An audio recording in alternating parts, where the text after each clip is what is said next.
Hello, my embarrassment of pandas. This is Panda Propaganda. This is Panda Propaganda, and I'm your host, Christian Valencia. Now,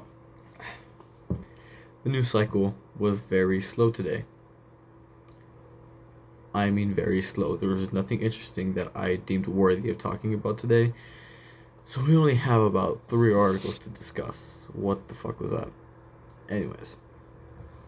3, right? Yeah, it's 3. 3 articles.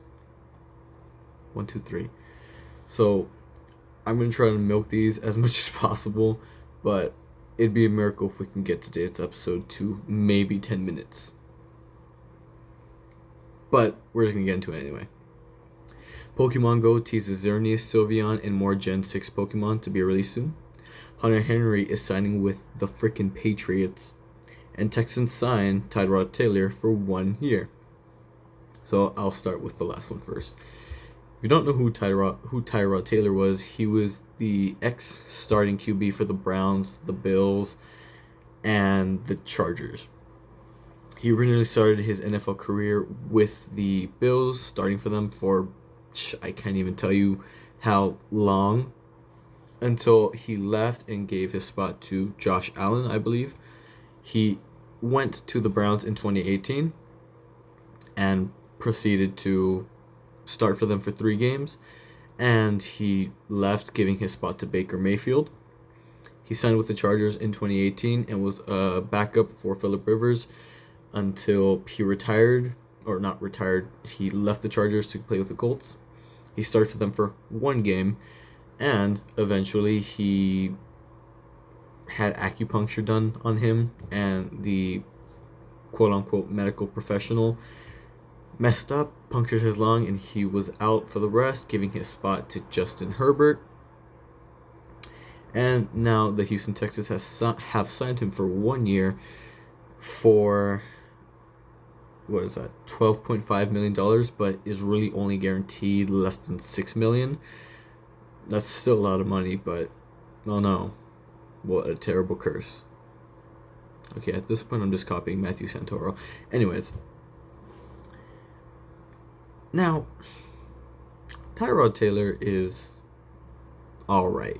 I heard he had a good stint with the Buffalo Bills when he was playing for them, but after that it just kind of went downhill.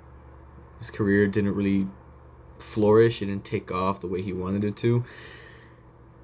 And what I just stated, I think you should see a pattern. If he has a young quarterback or a rookie quarterback as a backup for him, eventually they're going to take his spot. Justin Herbert, Baker Mayfield, Josh Allen. And now he's signed with the Houston Texans as a backup to Deshaun Watson. Now, can this possibly be reversed? Maybe. Who knows? But I really don't like the odds of Tyrod Taylor ever making it to the starting position within the year, considering he's a backup to Deshaun Watson, unless Watson gets injured or he just decides, you know what, fuck this team, I'm gonna go somewhere else. We really don't know. I am maybe 75-25 odds favoring that 1 year contract is going to be up and he's not going to be able to make anything of himself because he's a backup to Deshaun Watson. But alright, we'll see. I don't know. I'm not an expert, but I know I'm not wrong. So the second thing we're going to talk about is Hunter Henry. Oh, I need that. What am I doing? Has been signed to the Patriots. One frequent trend that has been happening among the NFL within the last year or two is a lot of people are going into free agency. Now, what is free agency? I won't lie to you, I still don't kind of know what it is. I think it's just when there's a player active in the NFL, but they're not playing for any team, so they're up for grabs for whatever team wants them and is willing to pay for them. But, you know, my incompetency to research any vocabulary to make this a better quality podcast has prevented me from actually finding the real definition of free agency. But anyways, we're going to keep going. Hunter Henry was originally a tight end for the Chargers, who had played with them for I think 2 to 3 years. I could be wrong on that. Now he has signed with the Patriots for a 3-year, $37.5 million contract, and he's guaranteed $25 million. So that's over half, unlike Tyrod Taylor, who is guaranteed less than half. I got something. Excuse me. Now, this does come after Belichick had one of the worst O-lines in the NFL. Not the worst, because we already know who had the worst. But he did have one of the worst according to the NFL. And Cam Newton, who wiped the Chargers clean this last season, took a lot of the heat. Now, Cam Newton isn't a bad quarterback. He did stand out as a rookie and his stint with the Carolina Panthers. However, given how his career has sort of died down and it hasn't been as productive or as, how do I put this nicely, as attention drawing as it used to be, he got a lot of slack for this. And again, according to the NFL and their statistics on the best and worst O-lines of 2020, 2021, it wasn't really Cam Newton's fault, as the O-line performed horribly. But just for some statistics of Hunter Henry with his stint in the Chargers. Now, keep in mind, Hunter Henry, like a lot of Chargers players, didn't play that much this season and last season's, because they're constantly getting injured. So it's really hard to keep track of how good they are or how they're progressing. But in 2020, he had 613 yards on 60 receptions for 4 touchdowns in 14 games. Now, again, Hunter Henry is actually really good when he's healthy, but given how he didn't play that much this season, we weren't really able to get that full view of Hunter Henry. And looks like we won't ever again with the Chargers and Justin Herbert, because he's going to the Patriots. Now, if you ask me, and I'm going to say this a lot, the Chargers are on their way up. They've always been not mediocre, but they haven't really been anything special in the NFL ever since the NFC merged with the AFC. But now I think the Chargers are starting to get into that era again, where they have a rookie quarterback whose potential is off the charts, a relatively decent, if not incredible, coaching staff, and they're signing new players left and right. Again, I think the Chargers are going somewhere, and had Hunter Henry still been there, I think it would have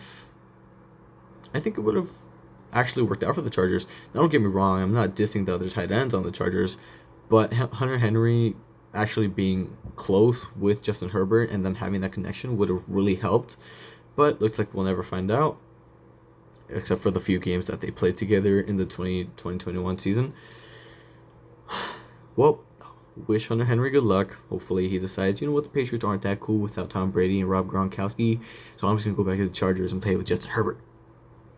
Hopefully that's how the conversation goes. And the third and final article, I told you this episode is going to be very, very short, because the news cycle has not been that active, and it has been active, but nothing interesting that I wanted to talk about. And that is Pokemon Go has teased Xerneas, Sylveon, and other Pokemon that aren't in the game yet. So today, on March 14th, 2021, there was a tweet, and it was a photo of this very lush and green scenery, and it had a waterfall, a couple trees, that were falling, Pokemon all over them, excuse me. It was a very nice drawing. It was drawn, obviously. What people started to recognize is that this was a photo of Pokemon that weren't in Pokemon Go yet, that aren't in the game. Many were excited to see Xerneas at the very top, just kind of standing all majestic like Xerneas always does. We saw Whirlipede, and the one that got most fans excited was Sylveon. Now, back in Generation 1, we were introduced to a Pokemon named Eevee. If you gave it a specific type of stone, fire, water, or electric, it would evolve to Flareon, Vaporeon, or Jolteon, respectively. And with every generation, well, not with every generation, but as the generations progressed, we eventually got more. So we eventually ended up getting Glaceon, Leafeon, Umbreon, Espeon, to make the total of Eevee, Jolteon, Flareon, Vaporeon, Umbreon, Espeon, Leafeon, and Glaceon. Now, personally, my favorite one is Umbreon. Shiny Umbreon is a badass, okay? Like, if you just look at the black and the dark blue, oh, it's so cool. And of course, Flareon and Glaceon are absolutely up there. Just really cute. But in Generation 6, I think the last before Generation 6, the last time one was introduced was maybe the 4th generation, which in real life is like 4 or 5 year difference. We were announced to a different type, fairy type, and with that a different evolution, that's what they're called, named Sylveon. Now, fairy types did relatively well within the community of Pokemon. They were extremely beloved, and a lot of normal types that we had in the 1st generation eventually they came back in the 6th generation, and they're on as fairy types, such as Chansey and no, Flabebe was 6th gen, but you get the point. And Clefable, Clefairy, Cleffa, all of them, they came back. A majority of them came back as fairy types, and with this new evolution, people just loved it more than the originals. I can see why. It's a very nice design for an evolution, but personally, I'm not that fond of it just because it's a little too girly for me. Take that however you want it. That's not dissing anyone, but people were excited when it was announced that it could be coming. Now, unlike many other Pokemon in this photo, these Pokemon were drawn. You could see that it was them. However, if you wanted to see Sylveon, you really had to look deep into this photo. And that's because it was in relatively far distance in regards to the photo, in a silhouette behind a bush. You could see it, you can make it out once you saw it, but you really had to look for it. And of course, keen-eyed fans saw it like that, like I eat tacos. So, Pokemon Go updates tonight at midnight on March 15th, 12 a.m. And it is said that this photo would be the new loading screen. Of course, every time Pokemon Go updates or has a new event, they have a different loading screen, and they continue the cycle. And it is said that these Pokemon will be released. It is not known how you can acquire these. It's more than likely Xerneas because it's a legendary, along with Evolto if it does come. We'll just probably get them through raids, level 5 raids, trading with people, and we're not sure if Sylveon is in the game, how we're going to get her, whether it's through a specific task or a stone. We're not sure yet, but if you play the game, get excited because at midnight the game is going to be updated. We might get Sylveon if you're into it, if you like that Pokemon rather.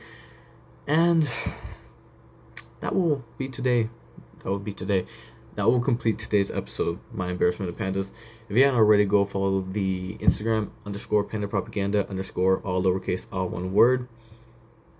Don't forget to subscribe, share, because we need to grow this podcast, make it better quality, because I'm tired of moving this lamp from there to here. And, you get the point. I will see you tomorrow with a brand new episode. Peace.